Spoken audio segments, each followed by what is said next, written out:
Tuesday I was inside the library and I was telling the private secretary to stop brutalizing other students.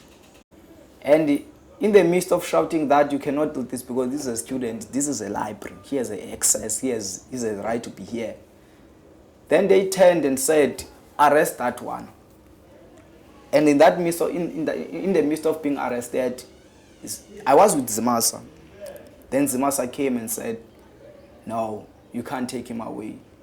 And then we hold tight on each other and we fell in the plane, then we were beaten up, separated from each other. And they dragged their wood hair and they isolated me to the corner near Big when they were brutalizing me, beating me there. And there was a guy shouting up there, like, do not beat him, why you cornered him and beating him.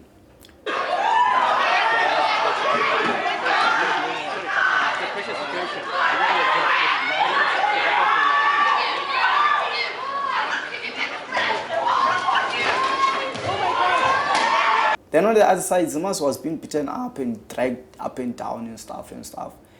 And for me, that thing is so traumatizing.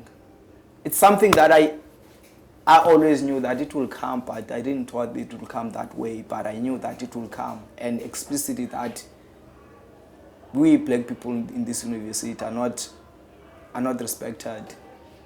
Instead, we are seen as hooligan, people who must be brutalized. Our campus is a military base. Everything you do that is against whiteness, you are in shit. So hence Bigo said, black men, you are on your own. Black people are on their own. Even if you are not protesting, but if you are black, you look like a protest. There are buildings that you can't access because you are black. So what happened Tuesday, it's what hurted me the most.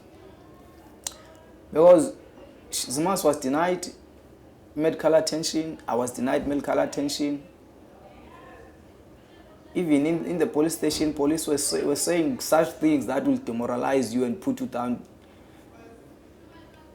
Like, you could see the state of being black. That being black is a social death. How can you do like that? Oh, you guys! Why is he like that? What the fuck?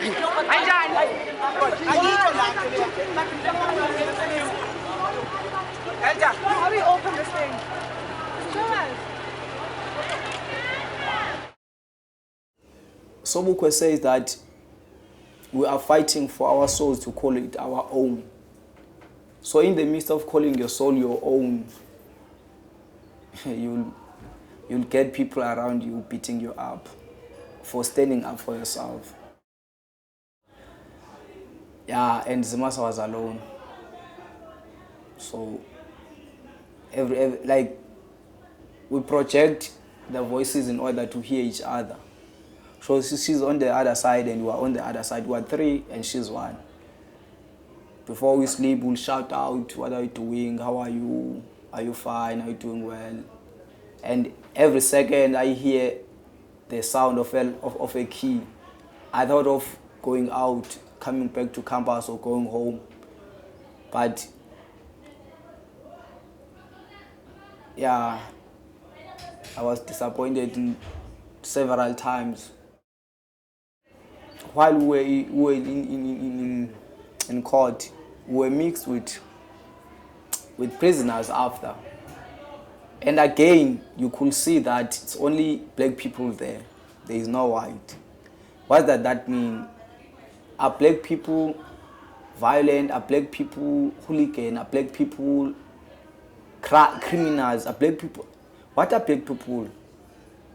I asked myself that question because I could see that their pain is written in their faces. And there was a boy who was 17 years old. He was asked, what did you do? He stole a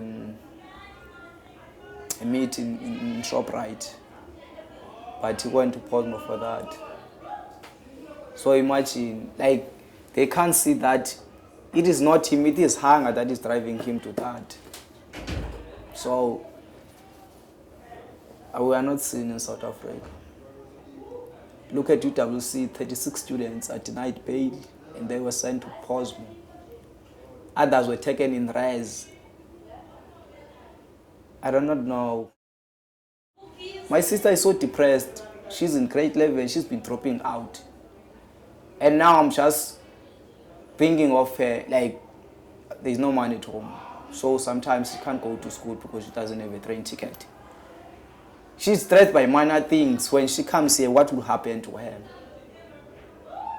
So it's all these ideas in our mind that it is no longer about art, it is about everyone who suffers from this anti-black society.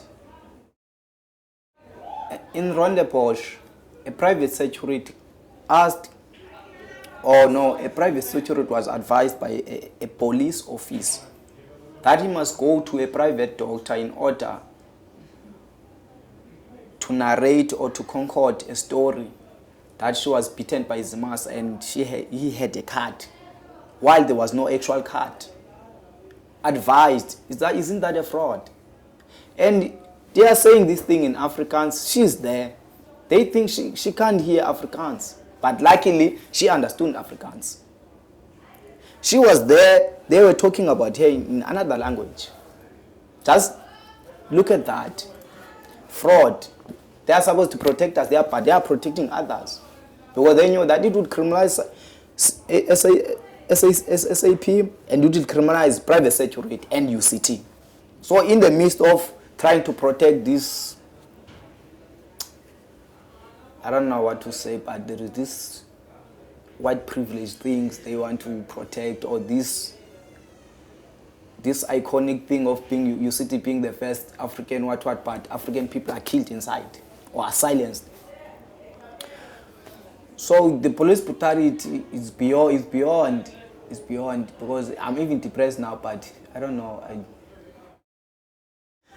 When we protest, we are not alone, but those who are targeted are black. It comes back to blackness. Now I have 2 cases, and my soul is telling me that I cannot sit down, I cannot be in the back. I cannot allow myself to be repressed